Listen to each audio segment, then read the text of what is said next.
사도 바울은 부활이 없다고 주장하는 무리들을 향하여 너희는 참으로 어리석은 자라고 꾸중을 하고 있습니다. 어리석은 자라는 것은 바로 하나님의 능력에 대하여 전혀 아는 지식이 없다라는 의미인 것입니다. 그리고 하나님의 위대하신 섭리에 대하여 전혀 알지 못하는 자들이라고 말하고 있는 것입니다.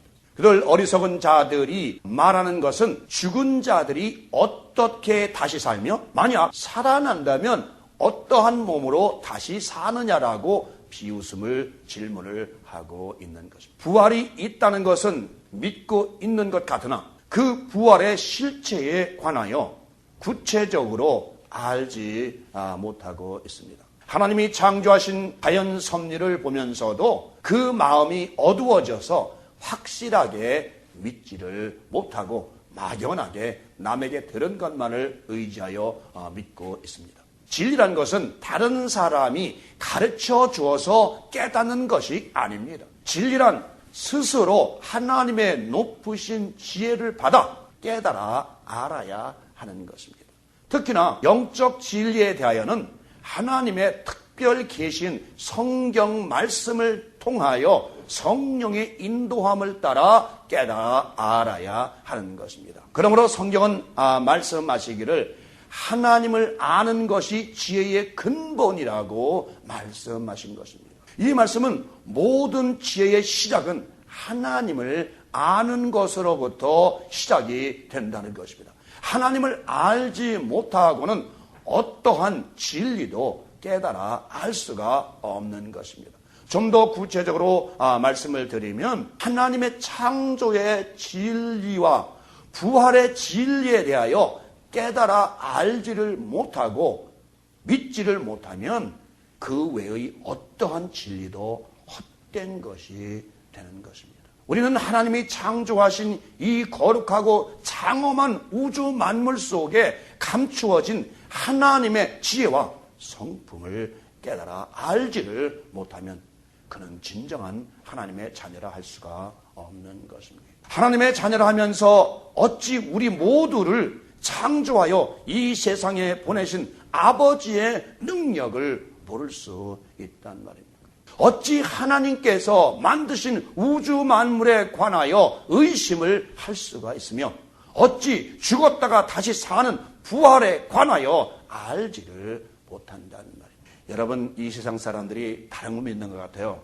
일반 종교들도 하나님의 창조를 믿는 종교들이 많습니다. 근데 안 믿는 건 뭐냐면 동정녀 탄생과 부활에 대해서는 믿지 않습니다. 왜? 이 땅에 어느 성인도 죽었다가 다시 살아온 사람은 없습니다. 그러기 때문에 기독교는 위대한 진리라는 것입니다. 그 부활을 직접 주님이 살아나셔서 보여주셨기 때문에 다른 종교들도 이야기는 합니다. 불교는 뭐죠? 윤회설입니다. 그죠? 돌고 돌아서 사람이 죽으면 또 다시 오고 왔다 갔다 결국은 업보를 벗어버리고 나면 이제 다시는 세상에 오지 않는 그런 사람이 된다고. 그 전까지는 계속 왔다 갔다 돌고 돈다는 얘기. 그래 바로 윤회설입니다. 그러나 우리 기독교는 부활체가 어떤 모습이라는 것까지 예수님께서 직접 보여주시죠. 결론적인 말씀 미리 말씀드리면 예수님께서 그 부활체를 어떻게 보여주셨어요? 영은 귀신은 살과 뼈가 없어요. 봐라. 나는 살과 뼈가 있느니라. 만져봐라라고 분명히 부활체에 대해서 말씀하셨어요. 만져봐라. 살과 뼈가 있다. 이 말씀에서 가장 중요한 포인트는 뭐냐면 많은 분들이 거기까지는 미치지 못하는 것 같더라고요. 분명히 주님은 나는 살과 뼈가 있다. 그러나 피가 있다고는 말씀 안 하셨습니다. 육체의 피에 관해서 전혀 말씀을 안 하셨어요. 그것은 바로 부활체는 육체의 생명인 피가 있는 것이 아니라 온전히 하나님께 주신 신령한 몸인 살과 뼈로 하나님의 새롭게 주신 살과 뼈로만 구성이 된 부활체라는 것을 분명히 주님은 성경을 통해서 말씀하셨고 제자들한테 만져보라고까지 말씀하셨어요. 이런데도 불구하고 부활체가 어떤 것이냐 어떻게 사느냐고 묻는다면 모른다고 또 의심을 하고 그런다면 여러분들은 죽어서도 참 부활하기 쉽지 않을 겁니다. 예수님이 왜 직접 보여주셨겠습니까? 제자들에게. 하도 답답하게 이런 의심들 보여줘도 잘 모를 거지만 그래도 주님은 직접 부활체를 만져보고 보라고. 그래서 사도 요한이 요한 1세에 뭐라 짊어져 보세요. 나는 생명의 말씀에 관하여는 나는 만진 바요, 본 바요, 직접 들었다라고 그래요. 정확하게 얘기하잖아요. 그런데도 부활체에 대해서 모른다라면 사도 바울은 이 문제에 관하여 이렇게 시작을 하고 있습니다. 어리석은 자여, 너의 뿌리는 씨앗이 죽지 않으면 살아나지 못하겠고 라고 시작을 하고 있습니다. 사람이나 다른 피조물이나 생명이 없는 것은 죽은 것입니다. 그죠? 생명은 죽은 것이에요. 다시 말하면 죽었다는 것은 영적으로 하나님과의 교제가 끊어진 상태라는 것입니다. 그러나 살아있다는 것은 바로 생명이 있다는 것이며 또한 영적으로 하나님과의 영적인 교제가 이루어지고 있다는 것입니다. 영적인 교제가 이루어진다는 것은 영원한 생명을 하나님으로부터 받았다는 것입니다. 하나님은 죽은 자의 하나님이 아니고 오로지 산 자의 하나님이시라는 것입니다. 그러므로 생명이 있다는 것은 죽은 후에 다시 살아날 수 있다는 것입니다.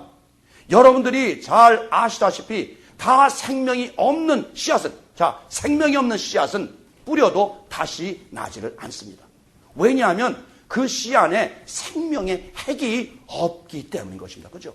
겉은 씨앗의 모양을 갖추고 있으나, 그 안에 생명을 공급받지를 못했다는 것입니다. 그죠? 죽정이라는 것이에요, 죽정. 죽정이 심어도 안 나요. 씨앗은 반드시 땅에 떨어져 썩어야만이 됩니다. 그 씨가 땅에 떨어졌는데도, 썩었는데도 불구하고 새로운 싹이 나오지를 않는다면, 그죠? 그 씨앗은 이미 죽어 있는 것입니다. 만약 씨앗이 땅에 떨어져 썩으면 새로운 싹이 나와야 하는 것입니다. 인생도 다른 피조물들과 마찬가지로 한 번 이 땅에 뿌려진 후에는 반드시 한 번 죽어야만 됩니다. 이것은 하나님이 정하신 섭리 중에 절대로 변할 수 없는 섭리인 것입니다. 결국 우리도 한 번 반드시 죽어야만이 새로운 삶이 시작이 될 수가 있다는 것입니다. 우리의 옛사람은 죄의 몸으로서 반드시 죽을 수밖에 없는 몸. 이거요. 이건 죄의 몸이에요. 이것으로 여러분 뭐 하셨어요? 사람도 때리고, 그렇죠? 입으로 욕도 하고, 입으로 남을 한담도 하고, 남의 단점도 드러내고, 화도 내고, 분도 내고, 이걸 다 했잖아요. 이건 아무리 깨끗이 해도 할 수가 없는 죄의 몸이에요. 껍질이에요. 이 죄의 몸이 죽지를 않으면 절대로 신령한 새로운 몸으로 변할 수가 없는 것입니다. 이것이 있는 한, 이 죄의 몸이 우리가 입고 있는 한, 죄의 옷을 입고 있는 한 우리는 절대로 신령한 몸이 될 수가 없어요. 절대로. 땅에 떨어진 씨앗이 죽을 때에는 반드시 그 껍질이 먼저 썩습니다. 그죠? 마찬가지로 우리의 죄의 몸인 육체는 바로 썩어야 할 겉사람인 것입니다. 그러므로 이 겉사람은 반드시 한 번은 죽어야 하는 것입니다. 모든 씨앗은 만물이 요동하는 봄에 뿌려지고 새로운 싹이 나오게 됩니다. 그 싹은 여름에 무성한 가지와 함께 열매를 맺게 되는 것입니다. 그리고 그 열매들은 가을이 되어 추수 때인 알곡과 죽정이를 가려내어 알곡은 창고에 들여 보관하고 죽정이는 불에 태워 재가 되어 사라지게 되어 있습니다. 또한 겨울은 모든 것이 폐장되는 계절입니다. 겨울은 땅도 다가오는 봄을 맞이하기 위하여 안식을 하는 기간입니다. 여러분, 구약 성경에 보면 레위기에 보면 그런 말씀이 있죠. 땅도 쉬냐. 6년을 농사지고 7년째는 쉬게 하라. 안식을 줘라는 것입니다. 안식은 무슨 얘기입니까? 안식은 다음에 다가올 세상, 다음에 다가올 것에 대한 준비 기간인 것입니다. 이 겨울이 지나면 다시 봄이 오게 되어 좋은 씨앗은 밭에 뿌려져 새로운 삶을 시작하는 것입니다. 이것을 인생에 비유하면 봄은 유아기와 유년기로 비유할 수가 있습니다. 그리고 여름은 청년기로 비유할 수가 있습니다. 그리고 가을은 장년기로 비유할 수가 있고 겨울은 노년기로 비유할 수가 있는 것입니다. 이 말씀을 영적으로 비유를 들어 말씀을 드린다면 봄은 우리가 하나님 나라의 복음의 씨앗을 받아들여 그리스도를 영접하는 믿음의 시작을 말할 수 있습니다. 여름은 모든 것이 영적으로 풍성해져 성령에 충만한 시기라 말할 수 있습니다. 가을은 믿음의 장성한 분량에 이르러서 모든 것을 분별할 수 있는 성숙의 시기로서 모든 악으로부터 분리되는 것을 의미합니다. 그리고 겨울은 모든 인생의 수고를 마치고 하나님 안에서 안식하는 것을 의미합니다. 그러므로 성경은 말씀하시기를 너희에게 안식할 때가 남아 있다고 말씀하시는 것입니다. 모든 피조물들이 겨울에 안식하는 것처럼 인생도 모든 수고를 마치고 나면 잠시 안식이 필요한 것입니다. 여러분, 이때가 되면 우리는 우리의 영혼의 안식처인 낙원에 들어가 쉬게 되는 것입니다. 바로 낙원이 우리의 안식처가 되는 것이에요, 여러분. 그리고 또다시 봄이 온다는 것은 바로 우리의 부활을 의미하는 것입니다. 겨울의 모든 것은 다 폐장이 되고 없어집니다. 그러나 완전히 없어진 것이 아닙니다.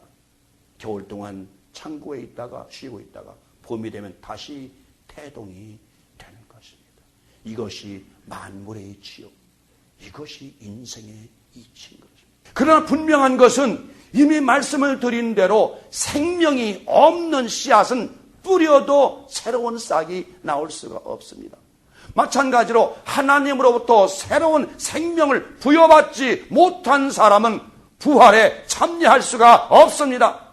생명이 없는 씨앗이 다시 태어날 수가 없듯이 새로운 신령한 부활체를 하나님으로부터 상속받지 못한 사람은 영원한 하나님의 나라의 기업을 상속받을 수가 없는 것입니다. 하나님의 생명이란 바로 그리스도 안에 감추어진 하나님의 영인 것입니다. 그리스도 안에 감추어진 하나님의 영은 소유하지 못한 사람은 신령한 부활체의 몸을 받을 수가 없게 되는 것입니다. 바로 그리스도를 죽은 자 가운데서 살리신 하나님의 영을 받은 자들은 그의 영으로 말미암아 다시 살아나게 되는 것입니다. 로마서 8장 10절 다 같이 읽겠습니다. 또 그리스도께서 너희 안에 계시면 몸은 죄로 인하여 죽은 것이나 영은 의를 인하여 산 것이니라. 예수를 죽은 자 가운데서 살리신 이가 너희 안에 거하시는 그의 영으로 말미암아 너희 죽을 몸도 살리시리라. 아멘. 여러분들은 왜 죽음을 두려워하는지 알아요? 내가 다음 세상이 있는지 없는지 모르기 때문에 이것이 마지막인가 봐 라기 때문에 두려워하는 거예요. 부활체를 생각하면서 그래, 그 세상, 그 아름다운 세상을 나에게 다가오는 세상 한번 보고 싶구나, 간절한 생각이 들어요. 여러분들이 만약에 부활체에 대한 확신을 갖는다면 여러분도 그런 생각과 그런 믿음이 들어가는 것이에요, 여러분. 그런데 아직도 나는 여기가 더 좋사오니 여기가 좋습니다. 왜 그래요? 다음에 100배, 1000배, 10,000배 더 좋은 몸으로 받을 것을 알지 못하기 때문에 이러는 것이에요. 새로운 생명으로 탄생하려면 반드시 옛 껍질인 죄의 몸은 죽어야만이 되는 것입니다. 이 일은 우리의 능력으로 할 수 있는 일이 아닙니다. 영원한 생명이신 그리스도께서 우리 안에 들어오시게 되면 우리의 죄의 몸은 죽게 되고 영원한 신령한 몸으로 변화하게 되는 것입니다. 그러면 그리스도의 영이란 무엇입니까? 그것은 바로 하나님의 말씀인 것입니다. 우리 주님께서는 말씀하시기를 육은 무익하니라 살리는 것은 영이니 내 말이 곧 영이요 생명이다라고 말씀하셨습니다. 이 말씀에서 육이라는 것은 우리의 옛사람인 죄의 몸인 것입니다. 묵은 껍질인 것입니다. 이 묵은 껍질이 벗어져야만이 비로소 신령한 몸으로 바뀔 수 있는 것입니다. 여러분, 한 번만 길도 생각해 봅시다. 여러분, 씨앗을 땅에 뿌리면, 자, 이 콩을 하나 땅에 뿌려봅시다. 뿌리면 그 묵은 위에 보이던 껍질이 나중에 싹이 난 다음에 찾을 수 있어요, 없어요? 그 땅에서 못 찾아요. 예, 못 찾어요. 맞아, 없어져 있고. 없다고 그러잖아. 없어요. 콩을 심고 싹이 나오면 그 다음에 그 콩을 찾아볼래도 그 껍질은 없어요. 어디? 다 썩어서 없어요. 뭐예요? 썩으니까 새로운 생명의 싹이 돋아난 것이에요, 여러분. 이것은 반드시 썩어 없어져야만이, 흙으로 돌아가야만이 새로운 생명의 몸을 받는다는 것이에요, 여러분. 여러분들이 잘 아시다시피 돌은 무생물이에요, 돌은. 그죠? 생명이 없다고 합니다. 그러나 모세가 시내산에서 받았던 두 돌판은 하나님이 친수로 쓰신 살아있는 돌이었습니다. 그죠? 십계명의 두 돌판은 바로 산 돌이신 예수라고 성경은 말씀하고 있습니다. 돌이라 할지라도 하나님의 말씀이 새겨지면 바로 그것은 살아있는 돌이라는 것입니다, 여러분. 또한 세례 요한은 말하기를 하나님이 능히 이 돌들로도 아브라함의 자손이 되게 할 수 있다고 말하였습니다. 마태복음 2장 8절 9절에 보니까 그러므로 회개에 합당한 열매를 맺고 속으로 아브라함이 우리 조상이라고 생각하지 말라.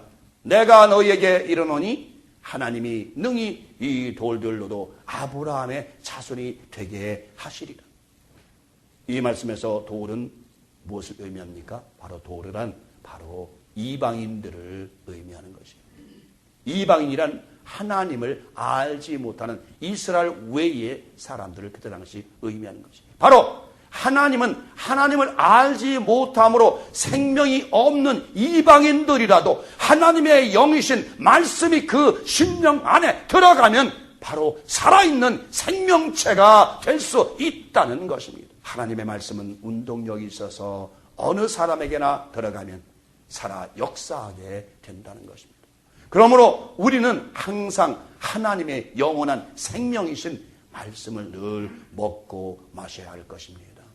사도 바울은 계속하여 말하기를 너희 뿌리는 씨앗은 장래의 형체를 뿌리는 것이 아니라 밀이나 다른 것의 현재의 알갱이를 뿌리는 것이라고 말하면서 그것이 뿌려진 후에는, 바로 뿌려지면 하나님께서 각 종자에 알맞는 새로운 형체를 주신다고 기록하고 있는 것이에요, 여러분.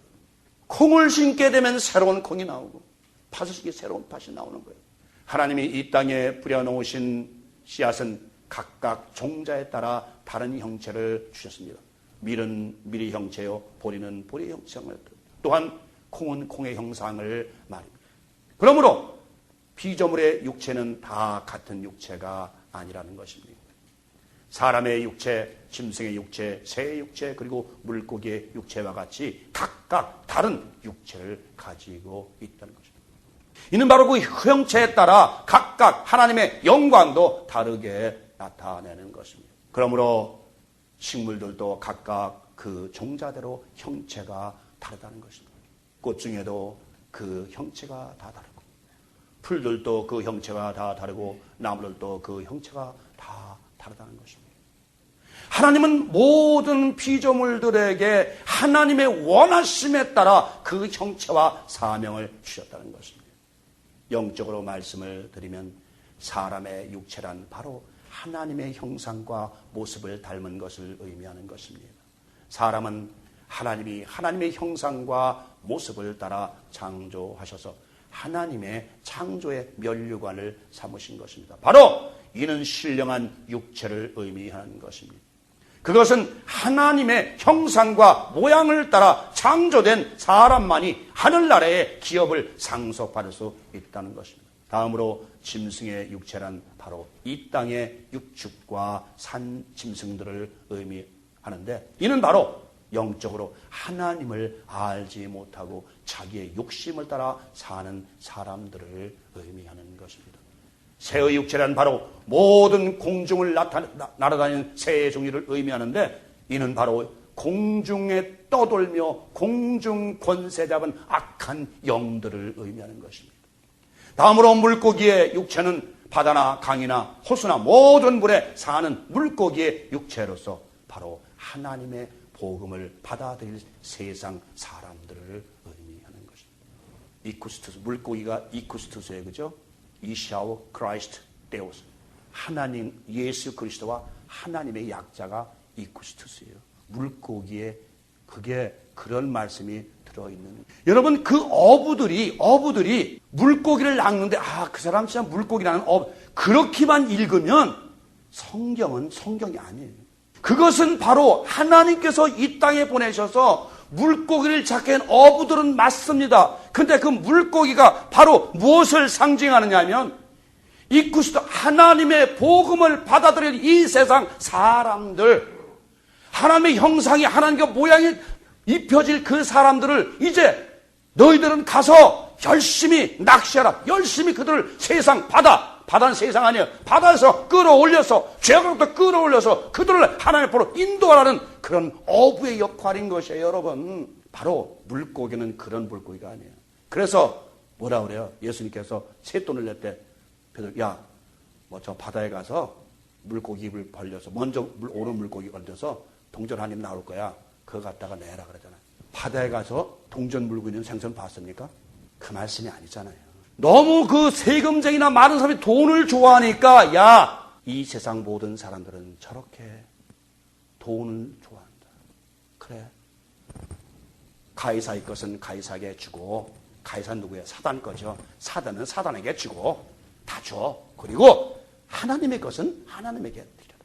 그러나 하나님은 사람의 육체 가운데도 그 형상이 다 다르고 짐승의 육체도 새의 육체의 형상도 다 다르게 창조하셨습니다.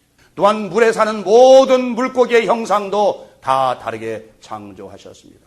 이 모든 것들은 땅에 속하는 형체들인 것입니다.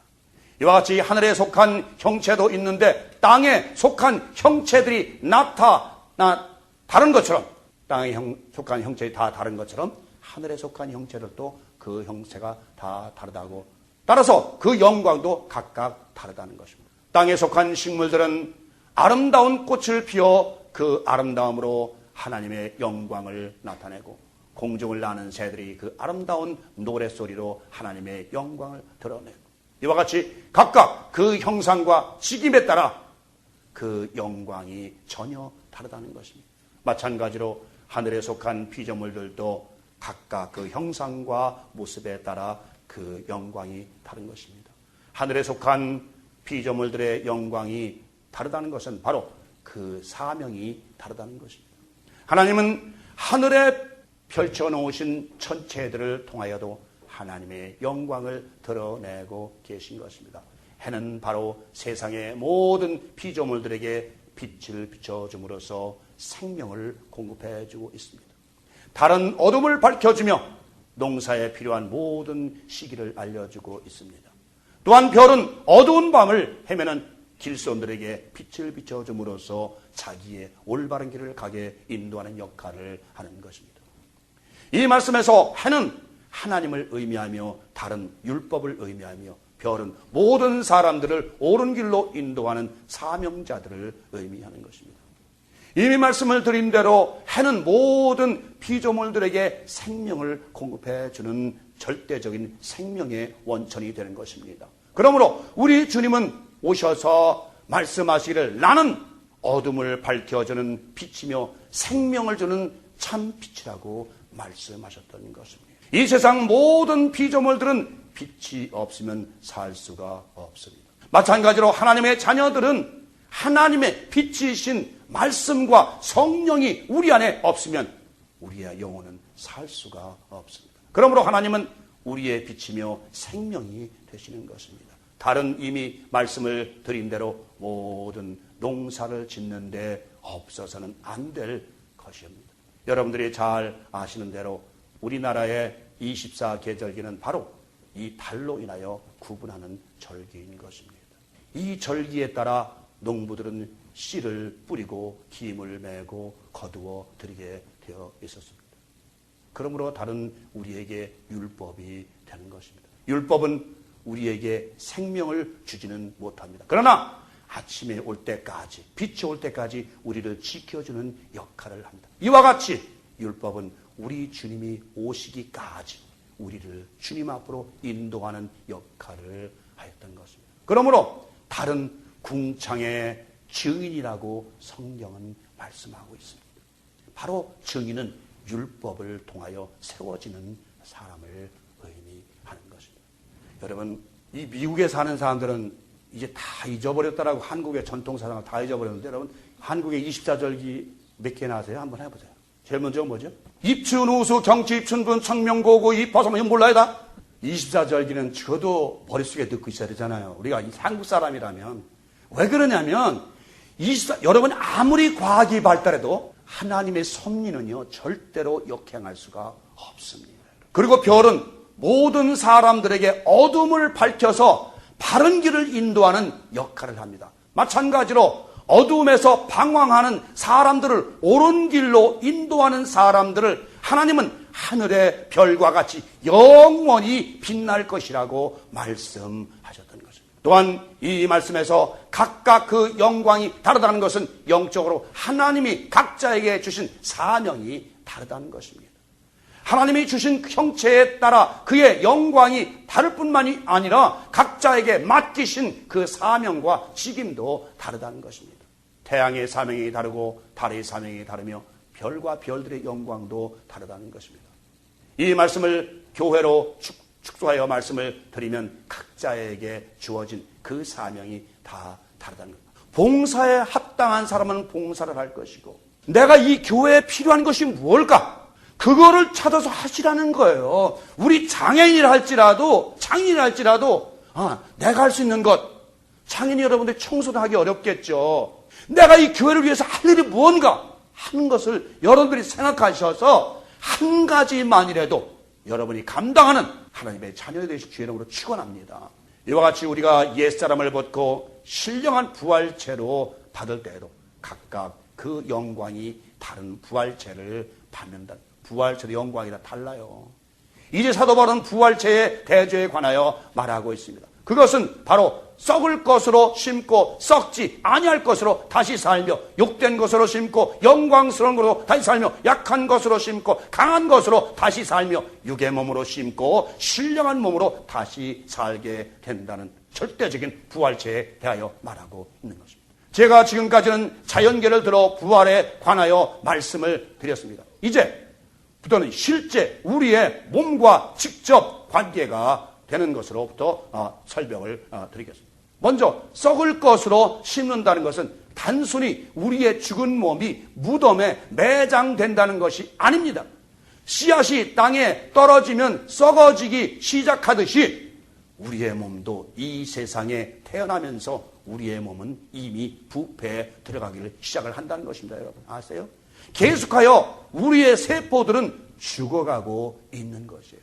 그래서 지금 과학자들은 뭐냐면 어떻게 하면 이 세포를 자꾸 집어넣어서, 그 줄기세포죠, 자꾸 집어넣어서 이 부패하고 죽어가는 세포를 대신해서 자꾸 생성시킬까, 그것을 연구해. 그것이 줄기세포예요. 자꾸 병에 있는 부분을 잘 줄기세포를 투입시켜서 오래 살게 만드는 거예요. 이제 앞으로는 120, 160까지 산다 그러더니, 그래도 우리는 썩어짐의 길로부터 벗어나지를 못하고 평생 썩어짐의 종노릇을 하고 있습니다. 즉 우리는 날로 우리의 세포가 썩어가고 있고, 그에 따라 질병에 걸리고, 질병 때문에 우리의 몸은 허약해져가고, 허약해짐으로 말미암아 마지막에는 모든 것이 정지되어 결국은 무덤으로 들어가게 되는 것입니다. 이것이 바로 썩어질 것으로 심는다는 것입니다. 그 다음은 모든 것이 썩고 나면 썩지 아니할 것으로 다시 살게 되는 것입니다. 이 말씀은 바로 우리의 다음 세상에서의 삶은 썩지도 않고 병들지도 않고 허약해지지도 않는 영원한 하늘나라에 합당한 몸을 물려받게 된다는 것입니다. 이 부분을 대부분의 사람들은 믿지를 못하고 있습니다. 어리석은 자들은 어찌 죽은 자가 다시 살며 산다면 어떤 몸으로 오느냐고 질문을 하였던 것입니다. 다시 언급을 하지만 씨앗이 죽지 않으면 절대로 새로운 생명으로 태어날 수가 없는 것입니다. 여러분들이 이 말씀을 잘 이해해야 할 것입니다. 다른 피조물과 그 과정은 거의 같습니다. 그 결과는 다르지만 결국은 인생이나 다른 모든 이 땅에서의 모든 과정은 비슷합니다. 베드로는 썩지 아니할 기업에 대하여 이렇게 기록하고 있습니다. 잘 들어보시고 이게 부활체입니다. 베드로전서 1장 3절 다 같이 읽겠습니다. 찬송하리도다 우리 주 예수 그리스도의 아버지 하나님이 그 많으신 그 율대로 예수 그리스도의 죽은 자 가운데서 부활하심으로 말미암아 우리를 거듭나게 하사 산 소망 있게 하시며 썩지 않고 더럽지 않고 쇠하지 아니하는 기업을 있게 하시나니 곧 너희를 위하여 하늘에 간직하신 것이라. 여러분들의 신령한 몸을 지금 하늘에 간직하셨다는 것이에요.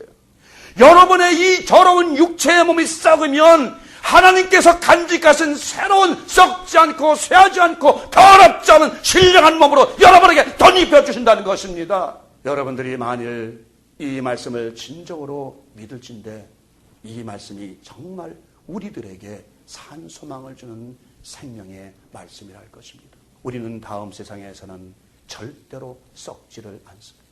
또한 병이 들어 허약해지지도 않습니다. 그리고 늙거나 아파서 고통하는 일이 없은 것입니다. 이는 바로 하나님 자녀들에게 주신 특별한 은총인 것입니다.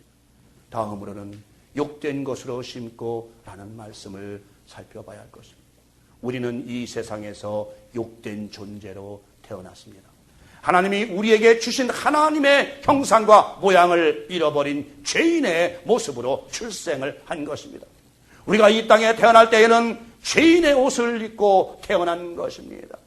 첫사람 아담이 하나님의 말씀을 불순종함으로 말미암아 하나님의 형상을 잃어버리고 부끄러워 무화과 나무에 불렸고 옷을 만들어 입은 것처럼 하나님의 인격을 잃어버린 우리 인생들도 항상 부끄러움 속에서 수치 속에서 욕된 모습으로 살 수밖에 없는 것입니다.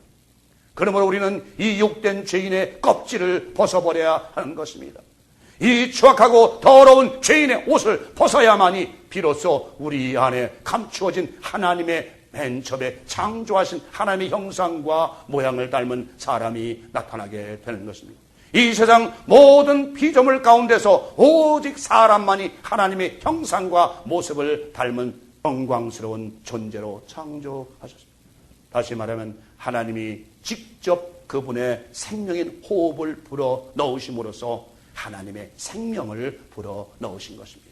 그러나 다른 피조물들에게는 하나님의 영을 불어 넣으시지를 않으셨습니다. 그러므로 성경은 말하기를 사람의 죽으면 그 혼은 하늘로 올라가고 짐승의 혼은 땅으로 내려간다고 기록하고 있습니다.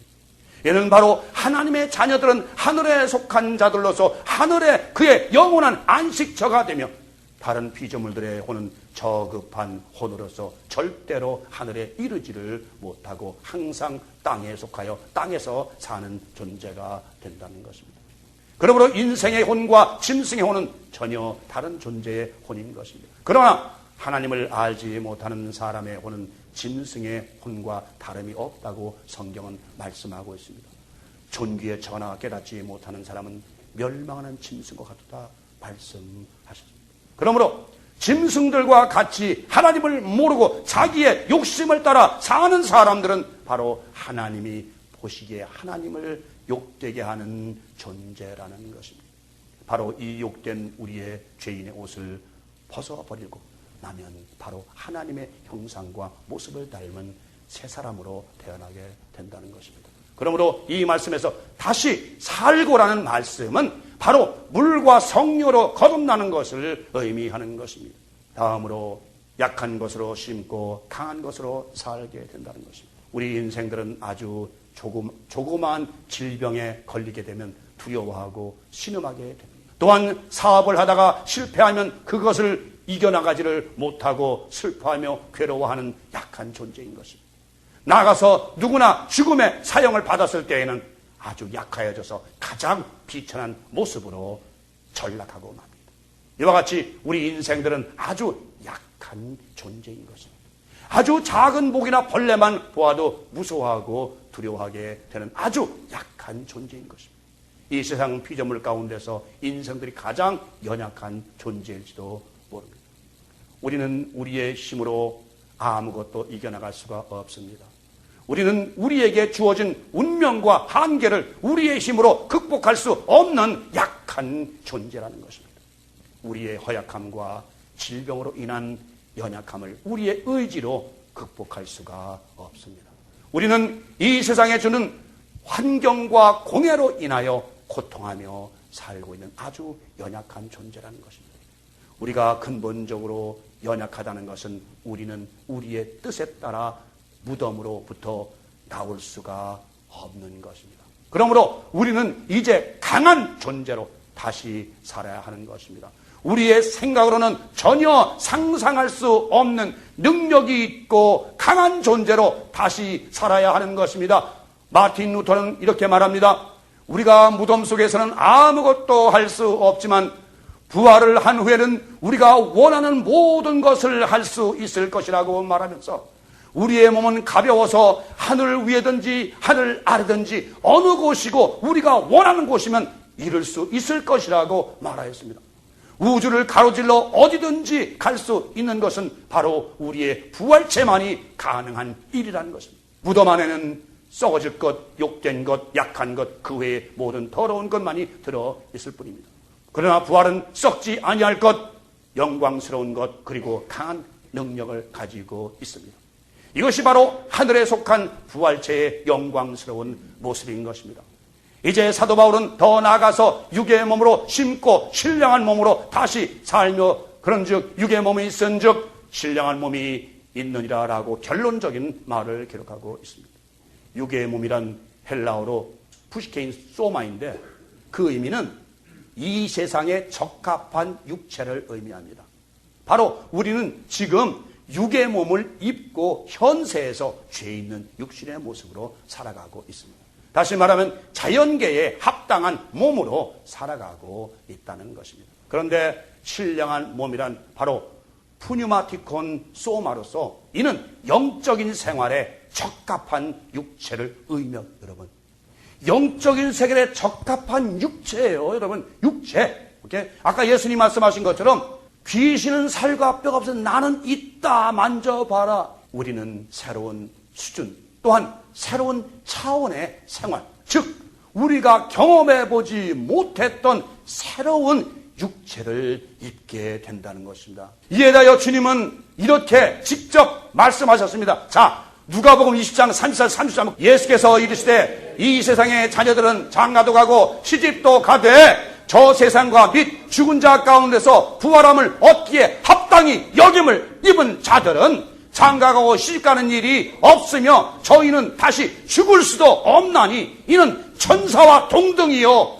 부활의 자녀로서 하나님의 자녀입니다. 천사의 몸과 같이 영원히 죽지 않는 하나님의 자녀라는 것입니다. 우리 주님은 실제로 부활하셔서 부활체의 모습을 그의 사랑하시는 제자 가운데 직접 보여주셨습니다. 그분의 부활체는 시간과 장소의 제한을 두지 않고 어디든지 원하시는 곳이면 들어가실 수가 있으셨습니다. 바로 우리들도 그러한 부활체의 몸을 받는다는 것입니다, 여러분. 그래서 여러분들 히브리서에 보면 구름과 같은 수도한 믿음의 선진들이 우리의 주위에 있나니, 그러니까 그 말씀을 그게 무슨 뜻인가 알지도 못해요. 수도한 믿음, 많은 믿음의 선진들이 구름대와 같이 우리 주위에 둘러서 있다. 지금도 이 교회를 둘러서 있다는 것을 여러분 아십니까? 모르십니까? 정말 우리의 원하는 곳이면 어디든지 갈 수 있는 초능력을 지닌 천사와 같은 몸을 새롭게 하나님으로부터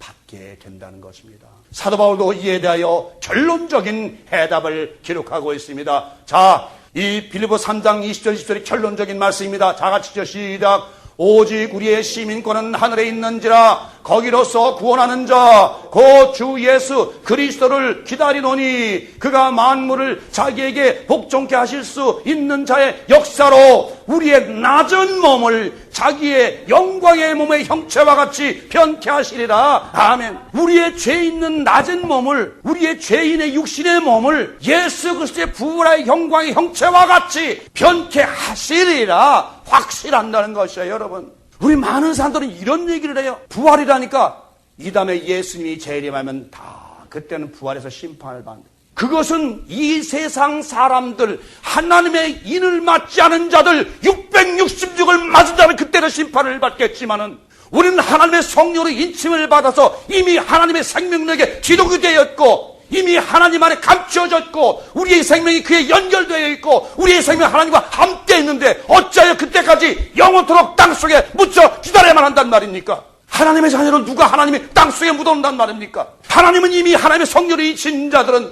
이 땅에서 예수 그리스도의 부활체 형체와 같이 그 영광의 형체를 변케 하셔서 하나님의 자녀들, 하나님의 낙원에 하나님의 나라에 임하게 하셔서 하나님과 함께 늘 경배하며 찬양하게 그런 자들로 만드셔서 수도한 믿음의 선지들과 같이 우리 모든 믿지 않는 자들을 돕고 그들을 사랑하고 그들을 지켜준 그런 역할을 한다는 것입니다. 여러분, 이 얼마나 흥분되고 소망이 넘치는 말씀인지 저는 알 수가 없어요. 뭐가 있구나라는 것을 여러분 아시지 않습니까? 여러분은 지금 병들고 아프고 시들고 구부러지고 저는 눈이 감기고 아무것도 없는 육체를 가지고 있어요. 이것은 상관이 없어요. 이 육체는 7, 80밖에 안 갑니다. 그 다음에는 우리는 영원한 신령한 예수 그리스도의 영광의 형체와 같은 그런 육체로 봤는데 뭐가 불편하고 뭐가 답답하고 여러분 평생 동안 종신형을 받은 사람 아세요?